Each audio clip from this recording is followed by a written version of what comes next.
Santé, sciences et développement. Une émission de SciDev.net. Mesdames et messieurs, bonjour et bienvenue à cette édition spéciale de Santé, sciences et développement. Au micro, Julien Chongwang. Pour cette édition spéciale, nous recevons l'épidémiologiste Franchioli Korokoro, qui est professeur au département de biochimie de la faculté des sciences de l'université de Douala au Cameroun. Il nous parle des perspectives de la pandémie de la COVID-19 en Afrique. Professeur Korokoro, nous vous remercions de nous accorder cet entretien. Alors, comment analysez-vous le déroulement de l'épidémie de la COVID-19 telle qu'elle s'est passée chez nous en Afrique et en particulier au Cameroun? On peut dire que l'Afrique a pu résister quand même à ce qu'on prédisait, à l'hécatombe qu'on prédisait, notamment l'OMS. Mais on a quand même eu beaucoup de cas. On a des pays qui sont à 25 000 cas. 25 000, c'est quand même beaucoup. Il y a certains d'ailleurs qui disent que ces chiffres ne reflètent pas la réalité parce que le dépistage n'est pas systématique. En plus, ces chiffres ne reflètent pas la réalité. Même le taux de mort, c'est pas vrai. Ça ne reflète non plus la réalité parce qu'il y a des gens avec la stigmatisation. Il y a des familles qui n'allaient plus à l'hôpital du tout. On préférait garder son patient à la maison et utiliser toutes les méthodes qu'on pouvait pour pouvoir faire à ce qu'il puisse guérir. Et là, on avait des décès non déclarés. Mais c'est pas sur ça qu'il faut jouer. En Europe, quand même, on a des milliers et des milliers de morts. C'est énorme. Contrairement à nous, on n'a pas quand même eu ces milliers de morts, malgré les données qui ne sont pas totalement fiables. À l'arrivée de l'épidémie en Afrique en mars 2020, vous nous aviez accordé une autre interview dans laquelle vous disiez que l'Afrique avait un climat qui pouvait faire en sorte que la maladie ne soit pas très meurtrière ici. 10 mois plus tard, est-ce que vous maintenez cette analyse? Ça, c'est vrai. Lorsqu'on regardait les tendances au début de la pandémie, vous vous rappelez, les pays partout où il y avait l'hécatombe, c'était des pays qui étaient en saison froide, complètement froide, l'hiver. Et en Afrique, on a quand même vu une bonne résistance, même quand nous sommes en zone froide, en saison froide. Mais il faut pas seulement regarder la température, il faut aussi regarder non seulement l'hygrométrie, c'est-à-dire que le taux d'humidité de l'air. Si vous voyez les zones comme le littoral, on a eu des cas, mais on n'a pas eu assez de morts. Et la plupart des personnes qui sont décédées, c'était des personnes fragilisées. Ça, il faut quand même le reconnaître. Moi, j'ai eu plusieurs personnes qui sont décédées, qui avaient déjà des comorbidités liées au Covid, qui étaient connues, diabétiques, hypertendus, obèses. Il faut dire que je maintiens cela, mais il faut aussi dire que si on s'en tient à ce que disait le professeur Montagnier, et si cela s'avérait vrai, que on aurait, dans les manipulations génétiques du SARS-CoV-2, on aurait pu avoir une partie du génome du HIV et une partie du génome du parasite du palu, alors là, il y a un problème, ce qui est difficile parfois à croire, surtout en ce qui concerne le paludisme, le plasmodium. Mais nous sommes dans une zone endémique des palus, ce qui fait que justement, peut-être que l'Afrique aussi a pu résister, avoir déjà une prémunition vis-à-vis de ces virus, justement, à cause de la présence dans le génome du virus. Je dis bien, ça c'est entre guillemets, si cela s'avérait exact, si c'est pas de la manipulation ou de l'intox. Actuellement, on assiste un peu partout sur le continent à une nouvelle flambée, à une augmentation du nombre de cas de contamination. Est-ce que l'Afrique va pouvoir résister à cette deuxième vague comme elle l'a fait pour la première? En fait, ça dépend. Est-ce que la deuxième vague est due à une variation de souche, une variabilité génétique de la souche, ou alors c'est des importations puisqu'on a encore réouvert les frontières? Avec la réouverture des frontières, ça va de soi qu'il y a l'importation de nouveaux cas et cela peut être à l'origine de la flambée de cas qu'on note notamment en Afrique du Sud, au Maroc actuellement. Moi, c'est beaucoup plus lié à ça. Mais nous, ici au Cameroun, on a proposé une thématique de recherche où nous voulons comprendre en réalité pourquoi cette résilience des pays africains, notamment l'Afrique noire, vis-à-vis du Covid, sur un triple plan. Sur le plan épidémiologie moléculaire, sur le plan immunologique et sur le plan nutritionnel, pour voir un peu, comprendre pourquoi est-ce que nous sommes si résilients.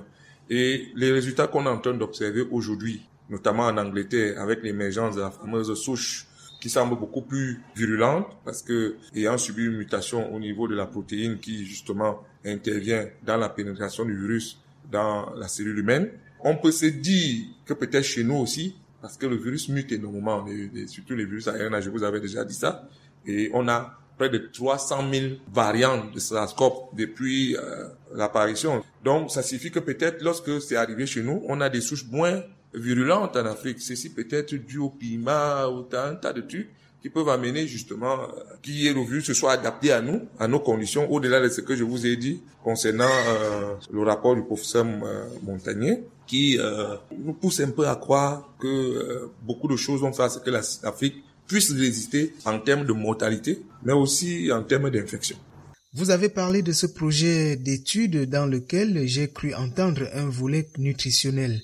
Est-ce que l'alimentation que nous avons ici en Afrique peut avoir joué un rôle dans la résilience dont nous parlons ici? On a beau insulter l'Afrique parce qu'on ne connaît pas l'Afrique. Les gens qui parlent de l'Afrique ne connaissent pas l'Afrique.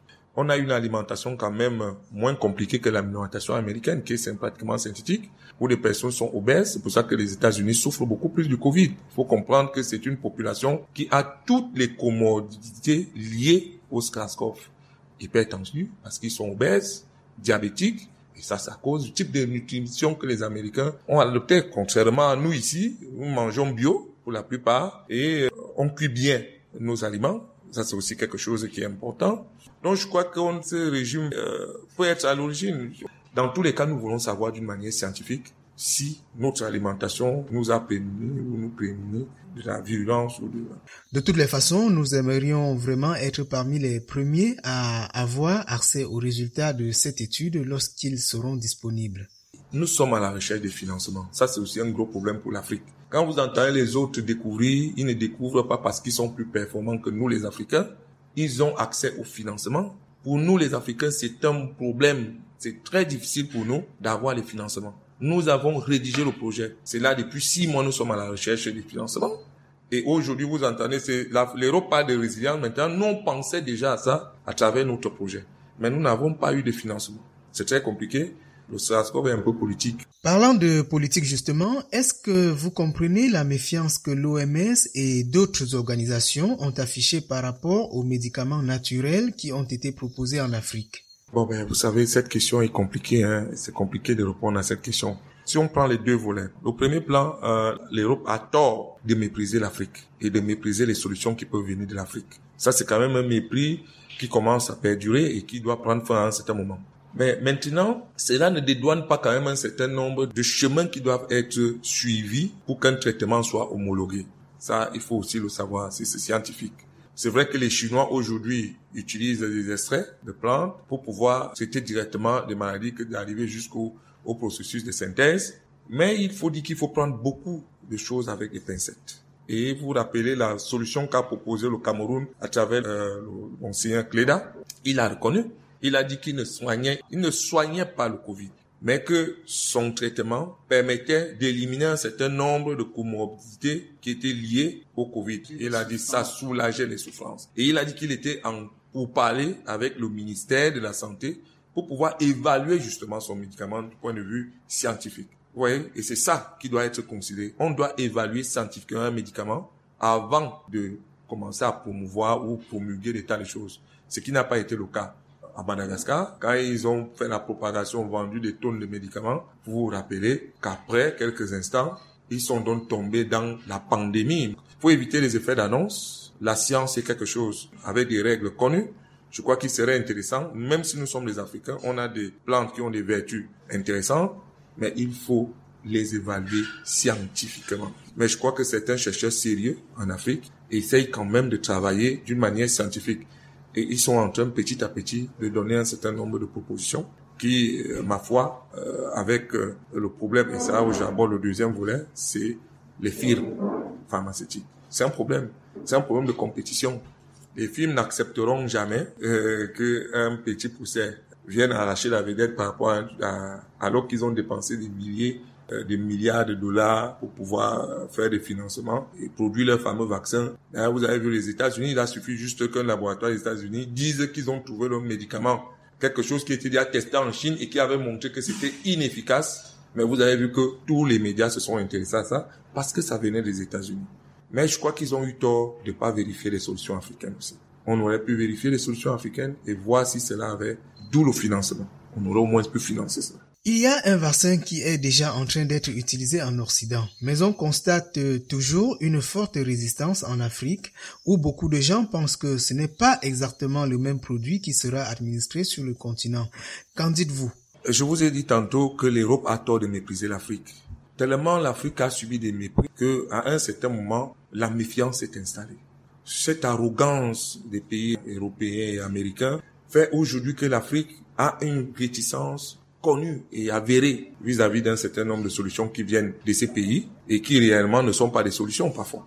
Nous avons résisté à la pandémie par rapport à l'Europe. Nous continuons à résister. Ça, c'est une vérité. Donc, nous n'avons pas besoin de vaccins actuellement plus que les pays européens. C'est eux qui ont besoin de vaccins. Parce que c'est eux qui sont décimés.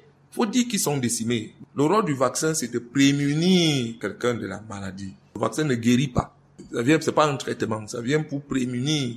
Donc, nous n'avons pas pour le moment besoin du vaccin. Pour le moment, l'Afrique n'a pas besoin de vaccin. Pour le Covid, l'Afrique n'a pas besoin de vaccin. Pour le moment, nous avons pu faire face. Malgré le manque de respect des règles, nous n'avons pas eu l'hécatombe. Justement, comment expliquez-vous ce relâchement? On a constaté que dans la rue aujourd'hui en Afrique subsaharienne, il se compte sur les doigts d'une seule main ceux qui portent encore les masques ou ceux qui respectent les mesures barrières, alors qu'on n'est pas encore sorti de la pandémie. En réalité, ça fait partie de nos habitudes, vous savez. Et ça fait même partie de la nature de l'homme. En réalité, à un certain moment, nous abandonnons toujours. Mais le fait qu'on ne voit pas beaucoup de gens mourir a aussi contribué à cela. Je crois que c'est un tort, mais ça peut aussi être quelque chose qui nous sauve. Parce que ça fait que beaucoup de personnes soient en contact avec le virus et que peut-être ça développe une certaine forme d'immunité. Ce qu'on a appelé en Europe l'immunité collective, qu'ils ont cherché.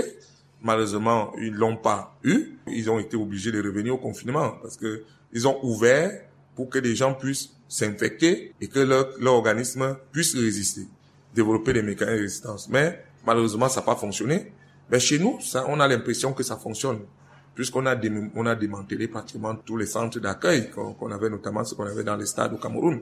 Et les retours que nous avons des hôpitaux, on a moins de cas dans les hôpitaux que en mai, juin, juillet. Je crois quand même que ça peut être positif comme ça peut être négatif. Mais je crois que ça nous a permis de nous prémunir un peu en acquérant une certaine immunité collective quand même.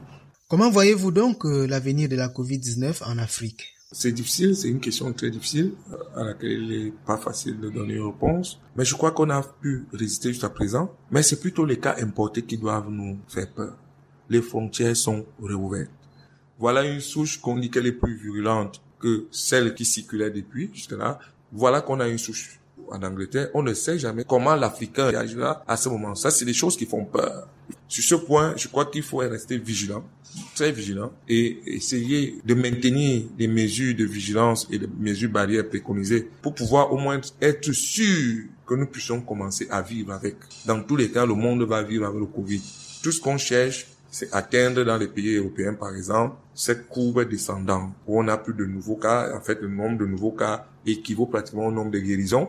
Moins de morts, ça suffit qu'on maîtrise la pandémie. On va vivre avec le Covid pendant un certain temps. Ça, tout le monde le savait. Combien de temps? Personne n'en sait.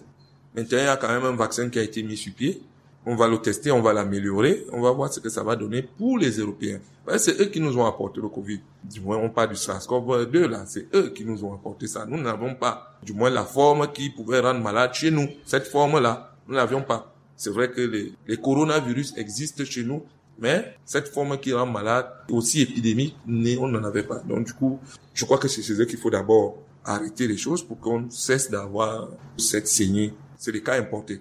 Merci, professeur. Mesdames et messieurs, c'était donc l'épidémiologiste Franchioli Korokoro de l'Université de Douala au Cameroun qui analysait pour nous la pandémie de la Covid-19 en Afrique. C'est ici que s'achève cette édition spéciale de Santé, Sciences et Développement. Merci de l'avoir suivi. Retrouvez la semaine prochaine Sylvie Akousan pour un nouvel épisode. Au revoir. Cette émission est disponible en podcast sur le site sidev.net/fr. Cette émission a été réalisée sur financement du CRDI, le Centre de recherche pour le développement international, un organisme public canadien. Le CRDI investit dans le savoir, l'innovation et les solutions afin d'améliorer les conditions de vie dans les pays en développement.